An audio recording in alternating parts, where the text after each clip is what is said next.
Value zone hyper mart Nandamuri Balakrishna గారిచే November 28న నాచారంలో గొప్ప ప్రారంభం. ఎక్కడైనా అలా ఉండే వాళ్ళకి గ్రోత్ స్లో ఉంటుంది, బట్ వచ్చిందంటే లైఫ్ లాంగ్ ఉంటుంది, పోయేంత వరకు ఉంటుంది. బట్ ఇప్పుడు ఈయన అన్నారు కానీ ఏదో చిన్న కార్ అని, నాకు తెలిసినంత వరకు పెద్ద పెద్ద విలన్స్ లేకపోతే కొత్తగా వచ్చిన హీరోలు కూడా అన్ని ఆస్తులు సంపాదించుండ్రు. హైదరాబాద్ కి 4 వైపులో ఫామ్ హౌస్లు ఉన్నాయి ఆయనకి. ఒక 10-15 ఇల్లులు ఉన్నాయి. తిరిగేయని పెద్ద పెద్ద కార్లే. పిల్లలు ఎక్కడ చదువుకున్నారు తెలుసా? ఒక అబ్బాయి టెక్సాస్, అమ్మాయి ఫ్లోరిడా, లేదు ఆస్ట్రేలియా సిడ్నీలో ఉన్నారు. ఎలా అన్నా అంటే అంటే చిన్న చిన్న క్యారెక్టర్స్ చేసుకుంటున్నప్పుడు వచ్చే రెమ్యునరేషన్ జాగ్రత్త పరుచుకొని కొన్న ఆస్తులేనా? ఎందుకంటే నాకు తెలిసి పెద్ద పెద్ద విలన్స్ కూడా ఇన్ని ప్రాపర్టీస్ ఉండో అంత సంపాదించారు దిల్ రమేష్ అంటారు. ఇక్కడ ఫామ్ హౌస్ బాగున్నాయి కదా మీవి. ఏం చెప్పాలా ఆడియన్స్ అంతా అనుకోని ఐటీ వాళ్ళు ఏం రారులే, అంత బయటేగా. హైదరాబాద్ లో బ్రతకడానికి ఇబ్బంది లేనంత ఉంది నార్మల్ గా. పిల్లలు అంటారా, మా మిస్సెస్ పోస్ట్ గ్రాడ్యుయేషన్, నేను ఈ అప్ అండ్ డౌన్స్ ఉన్న ఫీల్డ్ లో ఎంత కష్టపడుతున్నా, పిల్లల ఎడ్యుకేషన్ మాత్రం చాలా జాగ్రత్తగా మొదటి నుంచి సెంట్రల్ సిలబస్ లో వేసి వాళ్ళని చదివించి వాళ్ళకై వాళ్ళు. అమ్మాయి టెక్సాస్ ఇక్కడ సిడ్నీ వెళ్ళింది, పీజీ చేసింది. లాస్ట్ ఫిబ్రవరిలో తనకి మ్యారేజ్ చేశాను. బాబు టెక్సాస్లో ఈస్టర్న్ యూనివర్సిటీలో MISలో పీజీ ఫైనల్ సెమిస్టర్ చేస్తున్నాడు. అదంతా whole credit goes to my missus. తను టేక్ కేర్ ఆఫ్ దెమ్ అనమాట, వాళ్ళని చూసుకుంది. అది అయిపోయింది. ఇంకా ఆస్తులు అంటారా, ఖాళీ దొరికినప్పుడు ఫామ్ హౌస్కి వెళ్ళి వ్యవసాయం చేసుకుంటారు. ఇంకా మీరే ఫార్మింగ్ చేసుకుంటారు కదా కొంతవరకు. ఏమేమి వేసారు ఇప్పుడు ఇక్కడ? సో వెళ్దాం మనం ఒకసారి. ఎన్ని ఎకరాలు అది ఫామ్ హౌస్? అది ఏదో ఏదో బతకడానికి ఉంది అంతే. అవన్నీ బతకడానికి హైదరాబాద్ లో 1/2 ఎకరం చాలు. మనం ఎవరికంటే గొప్పవాళ్ళం కాదు. ఒక నార్మల్ లైఫ్ లీడ్ చేస్తూ సుమన్ టీవీలో రోషన్ ఇంటర్వ్యూకి పిలిచేదాకా వచ్చాం అన్నది నా క్రెడిబిలిటీ. బట్ ఈ 249 కెరీర్ డెఫినెట్ గా ఆగదు. అంటే మనిషి అన్నవాడు హెల్తీగా ఉన్నంత వరకు ఇప్పుడు చాలా అప్ అండ్ డౌన్స్. ఎలా అంటే ఓడిపోయినప్పుడు మనకి ఎవడున్నాడు అనిపిస్తుంది. ఆ ఓటమిలో ఆత్మధైర్యం అన్నది, నేనున్నాను నువ్వు ముందుకెళ్ళంటది. అలా ఆత్మధైర్యంతో ఏ దెబ్బ తగిలినా, నేను కాదు నువ్వు కాదు ఎవరైనా సరే, ఇక్కడ మనిషి అన్నవాడు ఉన్నంతకాలం ఈ ఫీల్డ్, ఎస్పెషల్గా క్రెడిబిలిటీ ఉన్న ఈ ఫీల్డ్లో, రేపు నీకంటే మంచి యాంకర్ వచ్చినా నువ్వు డౌన్ అవునా, అది కాలక్రమంలో కొత్త నీరు వస్తూ ఉంటే వస్తూనే ఉంటుంది, పోతానే ఉంటుంది. కానీ ఆ లోపు మనం చేసిన ఈ క్రెడిబిలిటీ, చేసిన ఈ సర్వీసు, ఇదంతా డిఫైన్. ఎందుకంటే ఎదిగామంటే పట్టం కన్ఫామ్. ఎదగడం కోసం ఎంత ప్రయత్నం చేస్తుందో చెట్టు అయినా మనిషి అయినా ఒక స్టేజ్కి ఎదిగిన తర్వాత ఇంక ఎదగటానికి ఏముండదు, పడటం కన్ఫామ్. ఎదిగేటప్పుడే మనం డిసైడ్ అవ్వాలి, పడటం కన్ఫామ్ కదన్నా. ఇప్పుడు పుట్టినోడు పెరగకుండా ఉంటాడా, పెరిగినోడు ముసలాడు అవ్వకుండా ఉంటాడు. కొత్త వాళ్ళు రావాలి కదా, మళ్ళీ రావాలి, వస్తుంటారు. అందుకని మనం ఇప్పుడు మేము వచ్చి 10 సంవత్సరాలు అయింది, ఇంకొక 5-10 సంవత్సరాలు యాక్టివ్ గా చేయగలం. కొత్త వాళ్ళు రావాలి, వాళ్ళు వస్తేనే ఒక జోష్. రాకూడదు, నా పొజిషన్ పోయింది అని అనుకునే టైంకే మనం డిసైడ్ అయిపోవాలి. ఈ స్టేజ్కి ఇలా ఉన్నాం, ఇంకొక 4-5 సంవత్సరాలు ఇలా ఉంటాం, తర్వాత డిగ్రేడ్ అవుద్ది. మనం అప్పుకి వెళ్ళమంటే మనం ఉన్నదే అప్పు అనుకోవాలి. ఎందుకంటే నాకు 100 కోట్లు ఉన్నాయని నేను ఆనందపడుతుంటే నీకు 200, 300, 400, 1000, 100 దాటిన తర్వాత ఏదొచ్చినా అంత ఇంక ఏముండదు. 100 కాదు నా దృష్టిలో, 2 దాటిన తర్వాతనే ఇంకా అంతే ఉంటుంది. ఇప్పుడు మీరున్న ఇప్పుడు కోకాపేటలో 100 కోట్లు మీరు కొన్నప్పుడు ఎంత ఉంటుంది? 10 లక్షలు, 15 లక్షలు, 20 లక్షలు ఉంటుంది ఎకరం. నాకు లేదు. ఇప్పుడు కోకాపేటలో ఆయనకి 10 ఎకరాల ఫామ్ హౌస్ ఉంది, అదే 1000 కోట్లు. ఇంకేం చేసుకుంటావన్నా? ఉన్నోళ్ళకి అలా ఉంటుంది. వేస్ట్. మనము ఉంది అన్న ఫీలింగ్కే భయ. ఒక స్టేజ్ దాటిన తర్వాత ఉంది అన్న ఫీలింగ్, అదంతే. దాన్ని వాడేది ఉండదు, దాన్ని యూటిలైజ్ చేసేది ఉండదు. ఎవరికి అవసరం అంటే $1 మిలియన్ ఇప్పుడు రామోజీరావు గారు ఉన్నారు, లేకపోతే కొన్ని ఇండస్ట్రీస్ ఉన్నాయి. అంటే ఒకళ్ళ పేరు చెప్పి ఒకళ్ళ పేరు అని, కొన్ని లక్షల మంది కుటుంబాలని పోషించే ఇండస్ట్రీస్ పెట్టిన వాళ్ళకి డబ్బులు అవసరం. సోషల్ సర్వీస్ చేసే వాళ్ళకి, లేకపోతే కొన్ని కొన్ని వేల మందికి ఎంప్లాయ్మెంట్ క్రియేట్ చేసి మన దేశ జాతీయ సంపదని లేకపోతే జీడిపిని పెంచే రేంజ్లో ఉన్న ఇండస్ట్రియలిస్టులకి డబ్బులు ఖచ్చితంగా అవసరం. దానికి ఇండియాలో బ్యాంక్స్ సపోర్ట్ చేస్తున్నాయి. అందరికీ అవసరం. ఇప్పుడు సినిమా వాళ్ళకి కూడా ఒక వ్యాపకం ఉంటుంది తప్పనిసరిగా, ఎందుకంటే ఎన్నాళ్ళు ఉంటుంది ఈ ఫీల్డ్ చెప్పలేం కదా. ఇప్పుడు బాగా పీక్ లో ఉన్నప్పుడు మంచి రెమ్యూనరేషన్ వచ్చినప్పుడు దాన్ని ఒక మంచి చోట ఇన్వెస్ట్మెంట్ చేయకపోతే పలానా రోజున పిల్లలకి లేకపోతే ఆఫర్లు తగ్గిన రోజు, లేకపోతే మీరు అన్నారు సోషల్ సర్వీస్ అని, వీటన్నిటి డబ్బులు కావాలంటే ఎక్కడి నుంచి వస్తుంది? ఎందుకంటే ఇప్పుడు చాలా మంది సినిమాలు చూడండి, కొంతమంది కమర్షియల్ కాంప్లెక్స్లు కట్టుకుంటారు, కొంతమంది రియల్ ఎస్టేట్ లో ఇన్వెస్ట్ చేస్తారు, కొంతమంది బిజినెస్లు చేసుకుంటారు. అలా మీకేం వ్యాపకం ఎక్కువ, రియల్ ఎస్టేట్ అయినా లేకపోతే అంటే అప్పుడు పీక్ లో ఉన్నప్పుడు? ఎప్పుడు పీక్ లో ఉన్నప్పుడు లేదు, వచ్చిందని ఏం చేస్తుంటారు? ఎక్కడ అదే ఎక్కడన్నా మనకి వచ్చేది తక్కువ, వచ్చింది ఎక్కడన్నా ఇన్వెస్ట్ చేస్తే ల్యాండ్స్ మీద ఇన్వెస్ట్ చేసి వదిలేయటం. ఇప్పుడు నాకుంది భయ, ఇప్పుడు నాకు ఒక 100 కోట్లు వచ్చినా, షడవగా ఎవరైనా తీసుకొచ్చి ఒక 100 కోట్లు వచ్చినా నేనేం చేయను. ఎందుకంటే నాకు ఇండస్ట్రీస్ లేవు. నేను కొంతమందిని కాపాడటం కోసం, కొన్ని కుటుంబాలను పోషించడం కోసం ఇండస్ట్రీస్ని రన్ చేయట్లేదు. నేను వస్తే ఏం చేస్తాను, యాక్చువల్గా డబ్బు నాకు వస్తే వేస్ట్. అది డబ్బుని ఒక చోట తీసుకెళ్ళి డంప్ చేసి వదిలేస్తాం. అలాగా దాన్ని సర్క్యులేట్ చేసి దాన్ని డబల్ చేసి త్రిబుల్ చేసి దానివల్ల కొంతమందికి ఉపయోగపడే పని చేసే వాళ్ళకి డబ్బులు అవసరం. కొంత నాకు బ్యాంక్ బ్యాలెన్స్ పెట్టండి, నేను సోషల్ సర్వీస్ ఎక్కువ చేస్తాను, మీరు ఎక్కువ ఉందని కూడా కొంచెం పంపండి అంతే.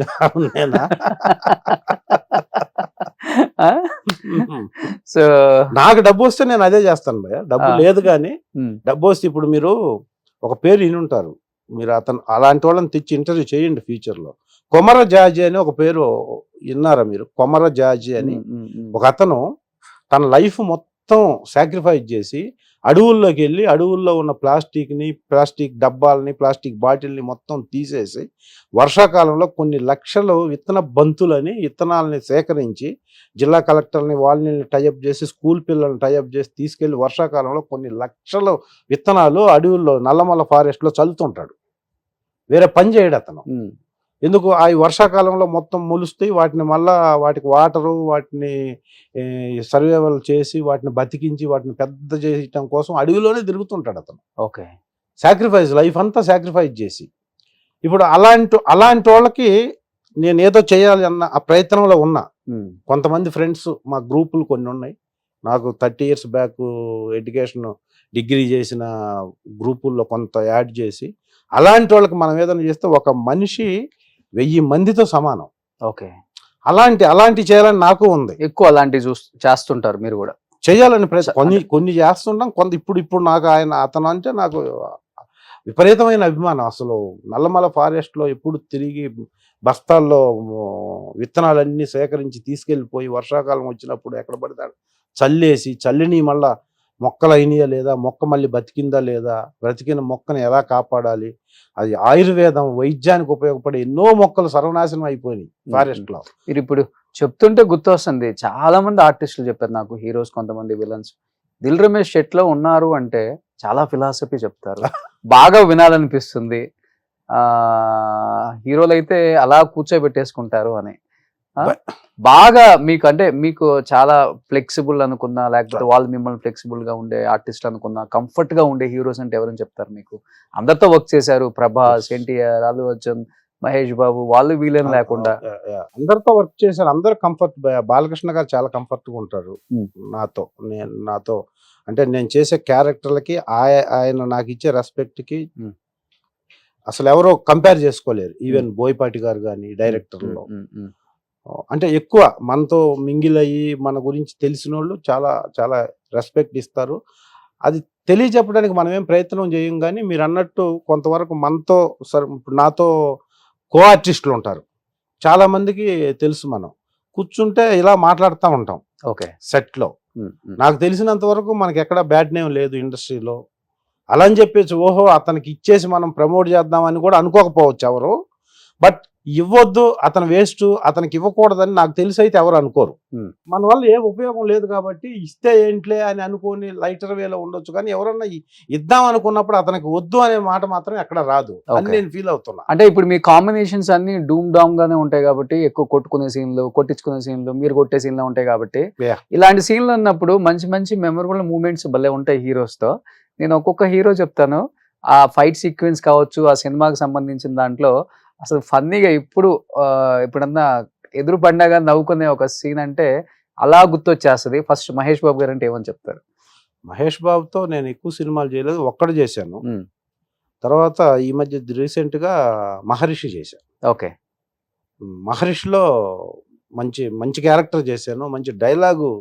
తనతో ఒక్కడంటే నేను బిగినింగ్ 2001లో అప్పుడు నువ్వు నేను ఒక్కడు దిల్ కంటే ముందు చేసిన సినిమా అది. ఓకే.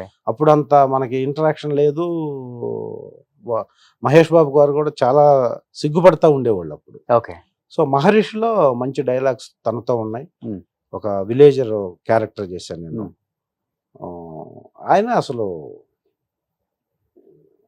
ఒకటే షాట్ లో చెప్పేసి వెళ్ళిపోతాడు. ఓకే. మంచి ఆర్టిస్ట్ అని నేను చెప్పేది ఏముందిలే, కానీ మంచి కాంబినేషను, బాగా రెస్పెక్ట్ చేస్తాడు. చాలా జోక్స్, అంటే నేను ఎంత సీరియస్గా ఉన్నా కూడా జోక్ చేసేస్తాడు ఫస్ట్ నా మీద. ఓకే. జోక్ చేసేసి ఆ మొత్తం అట్మాస్ఫియర్ హోమ్లీగా చేసి తర్వాత సీన్ చేస్తారు కాబట్టి అసలు ఏ టెన్షన్ ఉండదు. ఓకే. సో ఆయనలో మీకు బాగా నచ్చే ఒక మంచి క్వాలిటీ అంటే ఏమని చెప్తారు? సిన్సియారిటీ వచ్చేస్తాడు, షార్ట్ చేసాడంటే వెళ్ళిపోతాడు. సో సెట్ లో పెద్ద చిన్న ఆర్టిస్టులు ఏముండదు, అందరితో ఒకేలా ఉంటాడు. అంటే ఎవరితో ఇదెవరు ఒక మహేష్ బాబు కదా, అందరికీ ఇప్పుడు వాళ్ళు ఇన్ని సంవత్సరాల నుంచి స్టార్ రేంజ్ లో ఉన్న ప్రతి హీరోకి కామన్ క్వాలిటీ. ఎవరిని తీసుకున్నా కూడా అంత హార్డ్ వర్క్ ఉంటుంది, డెడికేషన్, సిన్సియారిటీ, అందరితో కలిసిపోయే నేచర్ ఉన్నప్పుడే ఆ సీన్లు అంత బాగా వస్తాయి, అంత పెద్ద హిట్ అవుతాయి సినిమాలు. ప్రభాస్ గారు అంటే ఏమని చెప్తారు? ప్రభాస్ చాలా సినిమాలు చేశారు. ప్రభాస్ తో నేను మిర్చి చేసే చాలా గ్రేట్ ఎక్స్పీరియన్స్. మిర్చిలో నాకు ఒక మెమరబుల్ ఎక్స్పీరియన్స్ ఏంటంటే, ఒక సీన్ లో ప్రభాస్ గురించి ఒక ఆర్టిస్టు చెప్తాడు, వచ్చాడు 6 అడుగుల హీరో ఇక మమ్మల్ని అంతా కాపాడుతాడని ఒక పెద్ద ఎమోషనల్ డైలాగ్ చెప్తాడు. అవును. ఆ డైలాగ్ కి ఆ చెప్పిన ఆర్టిస్టు 6'5" ఉంటాడు హైట్, తమిళ్లో. ఆయన పక్కన నేను ఇక్కడికి వచ్చాను ఆయనకి. ఓకే. హెవీ ఎమోషన్ డైలాగ్, చాలా ఎమోషన్. వచ్చాడు ఎవడొస్తాడు అనుకుంటే 6 అడుగుల మా వారసుడు వచ్చాడు, ఇక్కడి నుంచి మమ్మల్ని ఎవడేం, హెవీ డైలాగ్ చెప్తాడు తను. నేను పక్కన ఉన్నా, హెవీగా ఏం చేసినా ఆనట్లేదు, ఎందుకంటే తను చాలా హైట్. ఏం చేయాలని చెప్పేసి ఆ డైలాగ్ అన్నప్పుడు నేను లాస్ట్లో ఎండ్ ఫినిషింగ్కి వచ్చినాక అన్నాను, ఇట్లా అన్నాను. అది మానిటర్ టేక్ ఓకే అయిన తర్వాత ప్రభాస్ గారు కూర్చొని మానిటర్ చూస్తూ అందరూ మెయిన్ అసలు డైలాగ్ ఎలా వచ్చింది, ఎలా చెప్పాడని కాన్సన్ట్రేషన్, ఈవెన్ డైరెక్టర్తో సహా. ప్రభాస్ గారు చూశాడు నన్ను, చూసి నేను అక్కడ వీళ్ళంతా మానిటర్ చూస్తున్నాను, టేక్ ఎక్కడైతే జరిగింది అక్కడే ఉన్నాను నేను. ఇక్కడి నుంచి పెద్దగా దిల్ సూపర్ అని ఇక్కడి నుంచి చెయ్యాలంటే నేను పరిగెత్తుకుంటా వచ్చి చెయ్యాల కొట్టాను. ఓకే. సో ఆ రేంజ్ లో ఉన్న హీరో ఒక చిన్న బిట్టికి చూసి అంత యాంగ్జైటీగా అంత ఆనందంగా ఏ హీరో చెప్పరు జనరల్ గా. ఇప్పుడు ఇంటర్నేషనల్ స్టార్ అయిపోయారు కదా, ఎలా ఉంది అప్పటికి ఇప్పటికి ప్రభాస్ గారు? అంటే సేమ్ అలానే ఉన్నారు ఇప్పుడు కలిసి అంతే, ఏం చేయండి. నేను కొంచెం తగ్గున్నారు. నేను అంత రేంజ్ ఏంటి అని చెప్తాడు ఆయన. అంత మంచి వ్యక్తి, గ్రౌండ్ టు ఎర్త్. ఓకే. చాలా గోల్డెన్ బిహేవియర్.